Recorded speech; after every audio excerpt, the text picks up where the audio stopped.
क्योंकि जर्नलिज्म जब हमको सिखाया जाता था, जब हम मीडिया की पढ़ाई करते थे, तो हमें बताते थे आईएमसी में कि भाई जर्नलिज्म का मतलब है सवाल उठाओ, जो गलत हो रहा है उस पर सवालिया निशान लगाओ, और उससे जो तुम खबरें करोगे, जो काम करोगे, उससे इस देश की जनता का कुछ भला होना चाहिए। इसीलिए हम लोगों को लोकतंत्र का चौथा खंभा बोला गया। इसलिए हमारी जो प्रेरणा है पत्रकारिता की, वो बाबा साहेब डॉक्टर अंबेडकर जैसे हमारे नायक हैं, राष्ट्रपिता ज्योतिबा फूले जैसे हमारे नायक हैं, जिन्होंने अखबार चलाए। तो मीडिया आज हमको सिर्फ बांटने का काम सिखाता है कि कैसे हिंदू मुस्लिम के भी नाम पर, हमारा हिंदुत्व करण के नाम पे, या फिर हमको जो है गायें बचाने के नाम पे जय श्री राम बोल के, इस तरह के नारे लगा के वो चाहता है कि हमारे जो बच्चे हैं वो कॉपी किताब छोड़ के, कलम छोड़ के त्रिशूल और तलवार उठाएं। जो हमारे साथी हैं, आप सबको मेरा जय भीम। आप सबके बीच आना मेरे लिए सम्मान की बात है, और चूंकि ये विषय जो है वो मेरे दिल के बहुत करीब है, क्योंकि मेरी जो पहचान है, मेरा जो पेशा है, वो सोशल मीडिया की बदौलत ही वो बन पाया, हकीकत बन पाया। मैं जिन मीडिया घरानों में काम करता था, वहाँ पे पत्रकारिता छोड़कर बाकी सारे काम करने पड़ते थे। चाहे वो किसी प्रधानमंत्री के लिए जय जयकार करना हो, चाहे वो किसी फर्जी खबर को चलाने के लिए पैकेज लिखना हो, जो सारे खराब काम थे वो होते थे, सिर्फ पत्रकारिता नहीं होती थी। तो मुझे पत्रकारिता का जो अनुभव हुआ कि पत्रकारिता होती क्या है, पत्रकारिता किसे कहते हैं और क्या करना चाहिए, वो मुझे सोशल मीडिया पर ही आकर पता चला। जब मैंने मनु मीडिया की नौकरी छोड़ दी और सोशल मीडिया पर जब मैं आया, तभी मुझे एहसास हुआ कि हाँ, यही पत्रकारिता है जिससे हम कुछ फायदा जिस अपने लोगों का कर सकते हैं, जिससे हम कुछ अच्छा काम कर सकते हैं। तो ये विषय बेहद करीब है मेरे कि बहुजन मीडिया हम लोगों को वो जब मैं कहीं जाता हूं किसी कार्यक्रम में तो बुलाते हैं, तो बोलते हैं कि ये सुमित चौहान दलित पत्रकार हैं। तो मैं मेरा इंट्रोडक्शन देने वालों को अक्सर कहता हूं कि आप भी बताइए कि आप ब्राह्मण पत्रकार हैं, आप बनिया पत्रकार हैं, तो आप अपनी भी जाति बताइए। तो मेरी जाति तो बता दी जाती है, लेकिन अपनी जाति छुपा लेते हैं। तो जो सवर्ण मीडिया है, जिसको ब्राह्मण बनिया मीडिया मान्यवर कांशीराम साहब कहते थे, कि वो चंद जातियों के घराने उस मीडिया को कंट्रोल करते हैं, और जिनके हाथ में उसकी कमान होती है, वही आपको सारी खबरें तय करने में भूमिका निभाते हैं। दलित बहुजन समाज के लोग मीडिया में नहीं हैं। इसलिए जब मैं अलग अलग चैनलों में काम करता था, एबीपी न्यूज में, जी न्यूज में, न्यूज नेशन में, कई चैनलों में काम किया, वहां कभी मुझे अपने समाज का कोई व्यक्ति नहीं मिला जो मेरे समाज का हो, जो दलित बहुजन बैकग्राउंड से हो। तो जब मेरे समाज का कोई आदमी पत्रकारिता में नहीं है, तो मेरे समाज की खबरें कहां होंगी? जहां आपका आदमी नहीं है, वहां आपकी खबर भी नहीं होती है। इसलिए अपनी खबरों के लिए आज दलित बहुजन मीडिया, अम्बेडकराइट मीडिया जिसको मैं संबोधित करता हूं, वो बड़ी भूमिका निभा रहा है कि आज हम अपनी ना सिर्फ खबरों को उठाते हैं, बल्कि एक चेतना डेवलप करने में, एक कंसेंसस बनाने में, एक समझ विकसित करने में भी हमारी भूमिका है। और ये बाबा साहेब डॉक्टर अंबेडकर जो हैं, क्योंकि कई बार मुझसे लोग पूछते हैं कि आपको पत्रकारिता की प्रेरणा कहाँ से मिलती है, तो मैं नाम जब गिनाता हूं तो वो कहते हैं कि इसमें दीपक चौरसिया नहीं है, इसमें सुधीर चौधरी नहीं है, इसमें रूबिका लियाकत नहीं है, ये लोग नहीं आपकी इंस्पिरेशन का। हालांकि सब लोगों के साथ मैंने काम किया है। तो मैं बोलता हूं नहीं, इन लोगों से कुछ मैंने पत्रकारिता छोड़ के बाकी सारी चीजें सीखी हैं। पत्रकारिता नहीं सिखा पाए मुझे वो लोग, क्योंकि वो पत्रकारिता नहीं करते, वो सीधे सीधे दलाली करते हैं, वो सीधे सीधे चाटुकारिता करते हैं, वो जर्नलिज्म नहीं करते। क्योंकि जर्नलिज्म जब हमको सिखाया जाता था, जब हम मीडिया की पढ़ाई करते थे, तो हमें बताते थे आईएमसी में कि भाई जर्नलिज्म का मतलब है सवाल उठाओ, जो गलत हो रहा है उस पर सवालिया निशान लगाओ, और उससे जो तुम खबरें करोगे, जो काम करोगे, उससे इस देश की जनता का कुछ भला होना चाहिए। इसीलिए हम लोगों को लोकतंत्र का चौथा खंभा बोला गया कि मीडिया क्या है, वो लोकतंत्र का चौथा खंभा है। बाद में जैसा प्रोफेसर दिलीप मंडल कहते हैं कि नहीं, वो चौथा खंभा प्राइवेट लिमिटेड है, वो खबरों के कारोबारी हैं, उन्हें बस फायदा चाहिए, उन्हें कोई फर्क नहीं पड़ता कि मीडिया के जो फेक न्यूज वो फैलाता है, जो वो जहर बोता है, जो वो गलत बयानी करता है, उससे समाज में कितनी नफरत बढ़ती है, कितना नुकसान होता है, उसको इस बात से कोई लेने देना नहीं है। इसलिए हमारी जो प्रेरणा है पत्रकारिता की, वो बाबा साहेब डॉक्टर अंबेडकर जैसे हमारे नायक हैं, राष्ट्रपिता ज्योतिबा फूले जैसे हमारे नायक हैं, जिन्होंने अखबार चलाए। दीनबंधु अखबार हमारे राष्ट्रपिता ज्योतिबा फूले अपने साथी पांडुरंग भालेराव के साथ मिलकर चलाते हैं। बाबा साहेब डॉक्टर अंबेडकर, अकेला साहब बता रहे थे उनकी पत्रकारिता के बारे में, 5-5 अखबार उन्होंने निकाले। मान्यवर कांशीराम साहेब ने अपने टाइम पे जो है मीडिया खड़ा करने की बहुत कोशिशें की। नोएडा में जमीन खरीदी, नहीं बना पाए मीडिया, उनका सपना था कि राष्ट्रीय मीडिया खड़ा कर पाए, लेकिन पत्रिकाएं निकाली, अपने अखबार निकाले। पेरियार साहब लगातार अखबार निकालते थे, जेल हो जाती थी एडिटोरियल की वजह से, संपत्तियां बिक जाती थी, लेकिन उन्होंने कभी अपना काम बंद नहीं किया। इसलिए जो मेरी प्रेरणा है, वो मेरे जो पुरखे हैं, मेरे जो नायक नायिकाएं हैं, वो मेरी पत्रकारिता की प्रेरणा है। मेरी को किसी दलाल, किसी नफरत फैलाने वाले आदमी से पत्रकारिता सीखने की जरूरत नहीं है या उससे प्रेरणा लेने की जरूरत नहीं है। और हमारे पास तो नवीन साहब जैसे बहुत शानदार पत्रकार भी हैं। अब ऐसा नहीं है कि हमारे लोग नहीं है पत्रकारिता में, अब आ गए हैं धीरे धीरे और बहुत शानदार काम करते हैं। ये भी हमें अपने लोगों का हौसला बढ़ाना चाहिए कि कैसे वो वहां से सीख के जो आए हैं उसका इस्तेमाल अपने समाज की बेहतरी के लिए कर रहे हैं, कि हमने जो वहां पर सीखा है उसका इस्तेमाल हम अपने समाज के भलाई के लिए करें, अच्छे काम के लिए करें। तो मीडिया आज हमको सिर्फ बांटने का काम सिखाता है कि कैसे हिंदू मुस्लिम के भी नाम पर, हमारा हिंदुत्व करण के नाम पे, या फिर हमको जो है गायें बचाने के नाम पे जय श्री राम बोल के, इस तरह के नारे लगा के वो चाहता है कि हमारे जो बच्चे हैं वो कॉपी किताब छोड़ के, कलम छोड़ के त्रिशूल और तलवार उठाएं। ये काम मीडिया के लोग करते हैं। क्यों? क्योंकि मीडिया में हमारे लोग नहीं हैं, आपका और मेरे समाज का कोई आदमी नहीं है, इसलिए जिसके हाथ में मीडिया है वो ये काम कर रहा है। तो हमारी क्या जिम्मेदारी बनती है?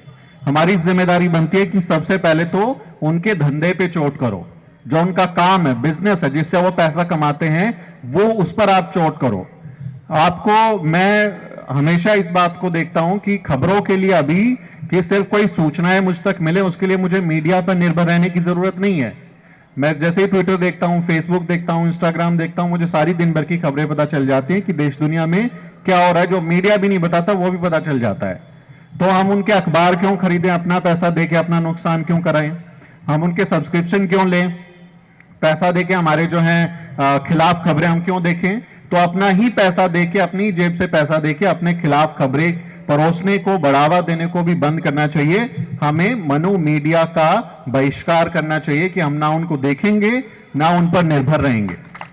तो ये हमारी भी जिम्मेदारी है कि हम उन मीडिया घरानों का बहिष्कार करें जहां हमारी बात नहीं है, जो ऐसे फेक न्यूज फैलाते हैं। अभी देखिए इंडियन एक्सप्रेस में, अखबार में तवलीन सिंह एक सीनियर जर्नलिस्ट अपने आप को बताती हैं, और दुनिया भर के अखबारों में इधर उधर वो लिखती हैं, बोलती हैं कि सीनियर जर्नलिस्ट हैं। अखबार में आरक्षण के खिलाफ उन्होंने इंडियन एक्सप्रेस में आर्टिकल लिखा और उसमें गलत बयानी की, गलत शब्द लिख दिया कि बाबा साहब डॉक्टर अंबेडकर ने खुद बोला था कि आरक्षण 10 साल के लिए होना चाहिए, लेकिन ये लोग खत्म ही नहीं कर रहे।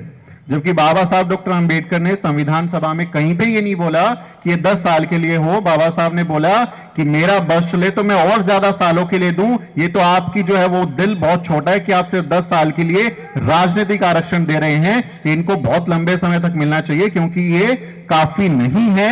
और जो शैक्षणिक है, यानी नौकरी और शिक्षा में जो आरक्षण है, उसकी तो संविधान में भी कोई तय सीमा नहीं है, कोई 10 साल का बंधन नहीं है उस पर।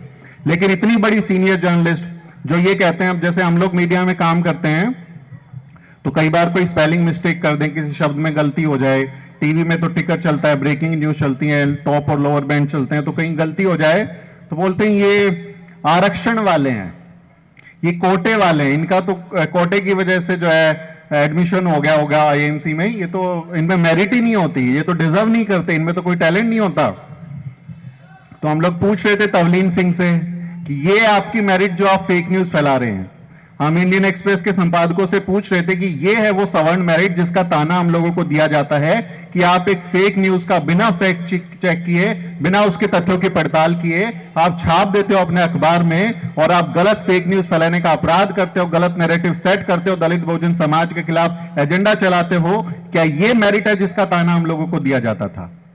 ये वो मेरिट है जिसके बारे में ये लोग मीडिया घरानों में जब बैठते हैं, न्यूज रूम में बैठते हैं, तो उसका चर्चा करते हैं, उस पर मजे लेते हैं, कान पे जनेऊ बांध के मूतते हुए जब ये लोग मेरिट पर बात करते हैं, इनकी मेरिट ये है जो हमने इनके न्यूज रूम्स में रह के देखा है। पूरा दिन भर चाटुकारिता करते हैं, पैर छूते हैं, जर्नलिस्ट जो हैं एडिटर्स के जाके पैर छुएंगे, उनको दंडवत करेंगे, घर से उनके लिए जो खाने पीने की चीजें लाएंगे, सर खाइए ना, सर खाइए ना। तो हम बोलते हैं ये वो मेरिट है जो हम में नहीं है। नहीं है हमें ये मेरिट, क्यों? क्योंकि हम लोग स्वाभिमानी कौम है। हम लोगों ने मान सम्मान के साथ जीना, बहुत लंबी लड़ाई लड़ी है, जिसके बाद ये मान सम्मान मिला है, ये स्वाभिमान मिला है, ये एटीट्यूड मिला है। तो इसमें हम कोई कॉम्प्रोमाइज नहीं करेंगे और हमें आपके जैसा मेरिटधारी होना ही नहीं। ये लोग कई बार जो है वो पुरस्कार देते हैं कि नारद मुनि जो है वो दुनिया का पहला रिपोर्टर था। अब जानते हैं नारद मुनि के नाम पे कि वो सूचनाओं को इधर से उधर लेके जाता था, तो उसके नाम पे जो है वो अवार्ड्स दिए जाते हैं भारत में कि वो पत्रकारिता के जनक हैं, वो उनके वहीं से शुरुआत हुई है। तो ये इनके पुरखे हैं और हमारे पुरखे ऐसे हैं जो जब पत्रकारिता करके गए, जब काम करके गए, तो इस देश का मुस्तकबिल बदल गया, इस देश की तकदीर बदल गई। उन्होंने जब कलम उठाई तो इस देश का संविधान लिख दिया, ये हमारे पुरखे करके गए हैं। तो हमें अपने पत्रकारिता की विरासत पर गर्व है। अब हमारी जिम्मेदारी ये भी बनती है कि हम सिर्फ ये ना कहें कि भैया दलित बहुजन मीडिया जो है वो अच्छा काम करे। कैसे करेगा? हमारे को ना कोई विज्ञापन देता है, ना कोई हमारे साथ स्पॉन्सरशिप करता है, ना हमारे को कोई डोनेशन मिलता है, ना हमारे को कोई बहुत बड़ी फंडिंग कहीं से होती है, ना जो ये दुनिया भर के इंडिपेंडेंट मीडिया को स्पॉन्सर करने के लिए जो कई तरह की ऑर्गेनाइजेशन चलती हैं वो फंड देती हैं। तो हम लोग चलाएं कैसे? ये भी एक जिम्मेदारी का सवाल है कि हम मीडिया चलाएं कैसे। अब हम जब नौकरी कर रहे थे तो 1-2 लाख रुपया कमा रहे थे, अच्छे से जिंदगी कट रही थी हमारी, लेकिन अब वो छोड़ी हम लोगों ने। उसके बाद जब काम कर रहे हैं तो 4 साल से मैं भी अपना बहुजन मीडिया खड़ा करने की कोशिश में हूं। द शूद्रा पहले हम लोग चलाते थे, अभी द न्यूज वीक करके हम लोग चलाते हैं। और आप में से अगर कोई मेरा चैनल देखता होगा तो आपको पता होगा कि हम काम क्या करते हैं, किस तरह का काम करते हैं। सिर्फ भाषणबाजी, सिर्फ लफाजी का काम नहीं करते हैं। भले ही कम काम करेंगे लेकिन आपको अच्छा क्वालिटी वाला बढ़िया काम करके देंगे, किसी चीज में कॉम्प्रोमाइज नहीं करेंगे, चाहे वो वीडियो एडिटिंग हो, चाहे वो ग्राफिक्स हो, चाहे वो वॉइस ओवर हो। किसी भी मामले में हमारा कंटेंट जो है मनु मीडिया से कम नहीं होगा, क्योंकि जिस दुश्मन से लड़ाई है उस दुश्मन के बराबर के हथियार हमारे पास नहीं होंगे तो हम लड़ाई हार जाएंगे। हमको उसको बराबर के हथियार चाहिए। हथियार क्या है हमारे? एक अच्छा माइक, एक अच्छा कैमरा, एक अच्छी वीडियो एडिटिंग मशीन, अच्छे सॉफ्टवेयर, अच्छा स्टाफ, बढ़िया जो प्रोफेशनल जर्नलिस्ट वीडियो एडिटर्स हैं वो, ये हमारे हथियार हैं मनु मीडिया से लड़ाई लड़ते वक्त। लेकिन क्या ये ऐसे ही आ जाते हैं? क्या ये ऐसे ही चल जाएगा? हम लोग क्या ऐसे ही अपना जो है दलित बहुजन मीडिया खड़ा कर पाएंगे? ये भी एक चैलेंज हमारे सामने है कि हम सरवाइव कैसे करें। हम दलित बहुजन मीडिया के लोग कैसे सिर्फ अपने दम पर अपना मीडिया खड़ा कर पाएंगे। किसी भी कास्ट एट्रोसिटी की खबर को आप देखिए, गूगल करेंगे दलित, तो दलित को मार दिया गया, दलित को छूने की वजह से मार दिया, पानी पीने की वजह से मार दिया, दलित महिला के साथ उत्पीड़न हो गया, तमाम खबरें यही आती हैं।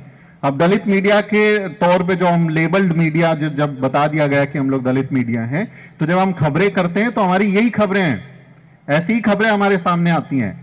और जब भी हम उस पर वीडियो बनाते हैं तो यूट्यूब या फेसबुक या कोई भी सोशल मीडिया जो प्लेटफॉर्म है वो बोलता है ये एडवर्टाइजिंग के लिए सूटेबल नहीं है, क्योंकि ये सेंसिटिव है, इसमें रेप की बात हुई है, एट्रोसिटी की बात हुई है, इसमें तस्वीरें जो हैं, इतनी भयानक एट्रोसिटी देश में हमारे लोगों के साथ होती हैं कि ये विजुअल्स जो हैं देख के लोगों की ज़हनियत खराब हो जाएगी, उनको बुरा लगेगा, वो विचलित हो जाएंगे, इसलिए इस पे ऐड नहीं दे सकते। तो आप बताइए, 100 अगर मैं एक महीने में 100 वीडियो एट्रोसिटी की बनाऊं, एक भी पैसा नहीं आएगा हमारे चैनल में, एक भी रुपया नहीं आएगा, क्योंकि वो उसको मोनेटाइज ही नहीं करता है। अब हम फिर क्या करें? अगर हम सिर्फ एट्रोसिटी की खबरें करें तो हम कैसे सरवाइव करेंगे? अब मेरे परिवार के लोग इसलिए बता भी रहा हूं, हर जगह तो हम बता भी नहीं सकते, लोगों को लगता है बड़ा अच्छा चल रहा है, बहुत बढ़िया बढ़िया ऑफिस बना लिए, बहुत बढ़िया जो है अच्छे से चल रहे हैं। दलित बहुजन मीडिया को सरवाइव करने के लिए जरूरी है कम्युनिटी फीलिंग होना, कि आप जो कम्युनिटी के तौर पे निर्भर करते हैं उनके मंदिर कैसे चलते हैं।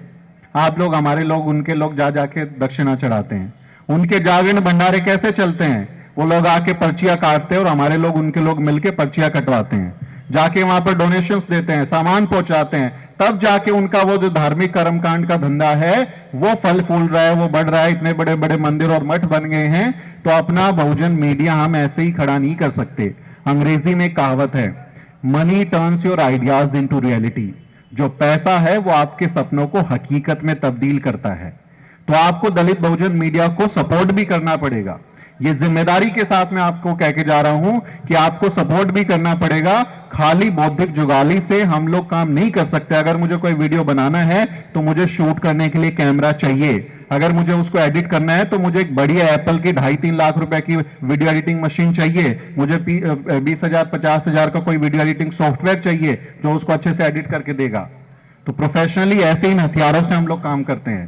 तो ये जिम्मेदारी हमारे समाज के लोगों की भी है कि वो अगर अपना बहुजन मीडिया खड़ा करना चाहते हैं तो वो आगे बढ़ के आए और वो आप साथ दें मीडिया खड़ा करने में कि आइए मिलके हम दलित बहुजन मीडिया को खड़ा करके आते हैं। वरना बाबा साहब से लेके पेरियार मान्यवर कांशीराम साहब से लेके सैकड़ों हजारों अखबार पत्र पत्रिकाएं हमारी इस जमाने में निकली हैं, अभी भी निकली हैं, पिछली शताब्दी में भी ऐसे निकली हैं, लेकिन सारे के सारे क्यों बंद हो गए?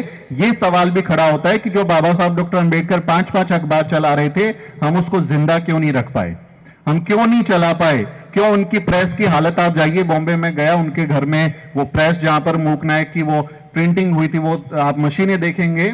अब उनका परिवार प्रबुद्ध भारत को अभी प्रकाशित कर रहा है, लेकिन आप उनकी हालत देखेंगे उस प्रिंटिंग प्रेस का, अगर आप नजारा देखेंगे बहुत पीड़ा होगी। मेरे चैनल पे वीडियो आप जाके देखिए, उसमें इतनी तकलीफ होगी कि उसकी क्या हालत हो गई है। तो हम क्यों नहीं अपनी विरासत को बचा पाए? क्यों हम उसको आगे जो है उसको मजबूत नहीं बना पाए? ये भी हमारे ऊपर एक सवालिया निशान है कि सिर्फ ताली बजाने से, सिर्फ हम लोग वाहवाही करने से ही काम नहीं चलेगा।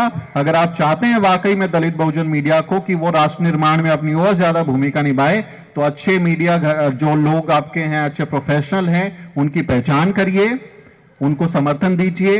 और दलित बहुजन मीडिया में जो लोग, हमारे मीडिया के नाम पे भी कुछ आजकल दुकानदारी चल गई है, तो उनकी भी पहचान कीजिए कि आपको पता हो कि अच्छा काम कौन कर रहा है। अगर मैं आपको दिन भर डराता ही रहूं, मनुस्मृति आ गई, मनुस्मृति आ गई, संविधान खत्म हो गया, संविधान खत्म हो गया, और मैं आपको डरा के क्लिक बेट्स लेता रहूंगा और हमारे चैनल पे जो व्यूज बढ़ते रहे, उससे मेरे समाज का क्या भला हुआ?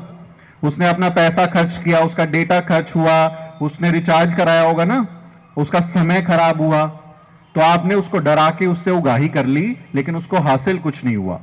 तो आप ऐसे मीडिया संस्थानों की, ऐसे मीडिया चैनलों की भी पहचान कीजिए कि जो दलित बहुजन मीडिया के नाम पे अपनी दुकानदारी कर रहे हैं, उनको भी आपके पास ताकत है सब्सक्राइब अनसब्सक्राइब करने की, लाइक करने की, आपके पास कमेंट करने की ताकत है। आप लिखिए, उनको बोलिए कि नहीं, आप जिम्मेदारी का काम कर रहे हैं। जब आप अपने आप को अम्बेडकराइट मीडिया कहते हैं तो बहुत बड़ी जिम्मेदारी है कि आप अच्छा काम करें। दलित बहुजन मीडिया का नाम, आपकी पहचान सिर्फ आपकी इकलौती पहचान नहीं है, आपके पूरे समाज की पहचान है।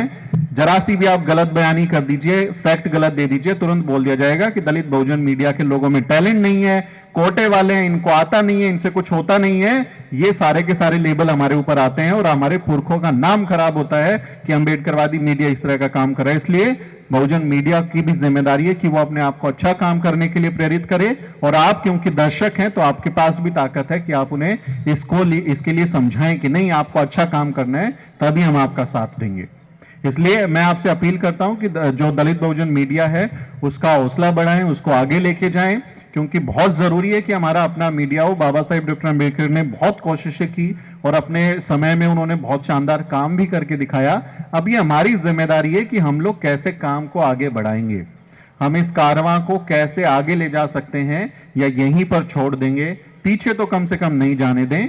ये हमारी कोशिश होनी चाहिए कि हम अपने बहुजन मीडिया को खड़ा करें और इस जो मनु मीडिया है इसका बहिष्कार करें।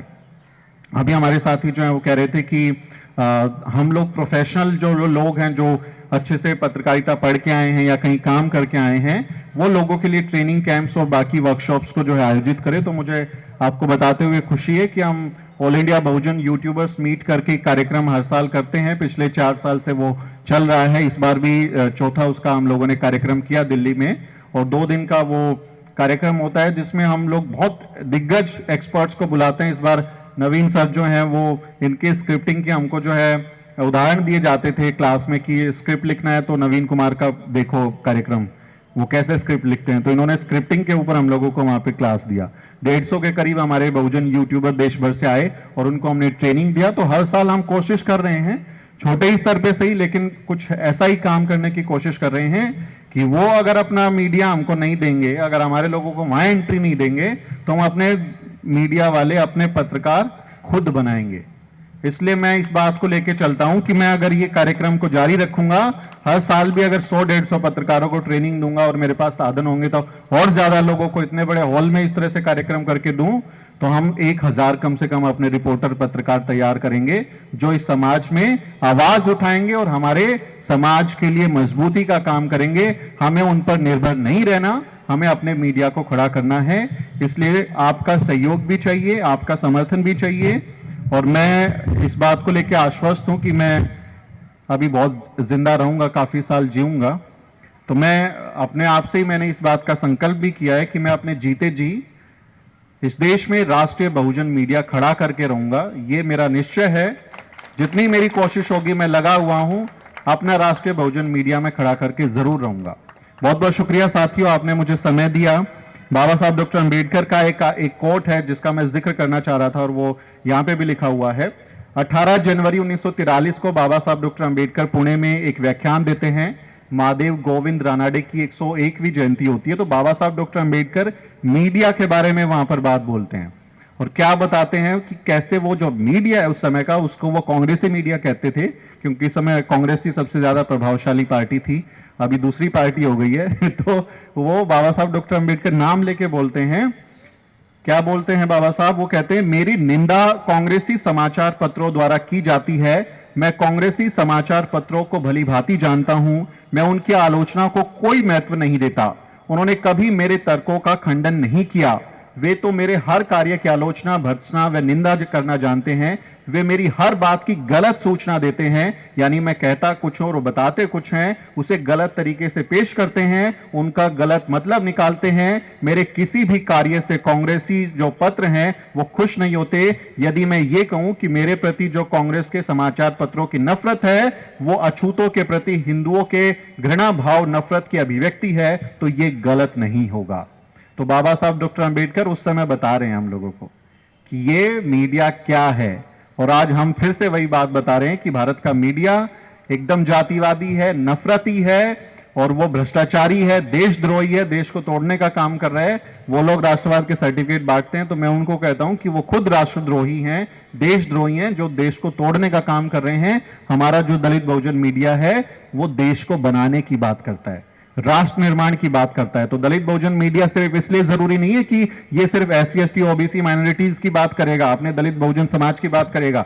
वो इस देश के हर पीड़ित व्यक्ति की बात करता है, इस देश की बुनियादी जरूरतों की बात करता है, हमारे देश को बेहतर बनाने की बात करता है। इसलिए भारत के लोकतंत्र को ज्यादा विस्तार देने के लिए, भारत के लोकतंत्र को ज्यादा मजबूत करने के लिए दलित बहुजन मीडिया बहुत जरूरी। नेशनल दस्तक की आपसे गुजारिश है कि अगर इसको बचाना चाहते हैं तो नेशनल दस्तक को सब्सक्राइब करने के लिए रेड कलर के सब्सक्राइब बटन को दबाएं, फिर बेल आइकन की घंटी दबाएं। नेशनल दस्तक को बचाने के लिए बहुत जरूरी है कि हर खबर को शेयर करें, लाइक करें, कमेंट जरूर करें।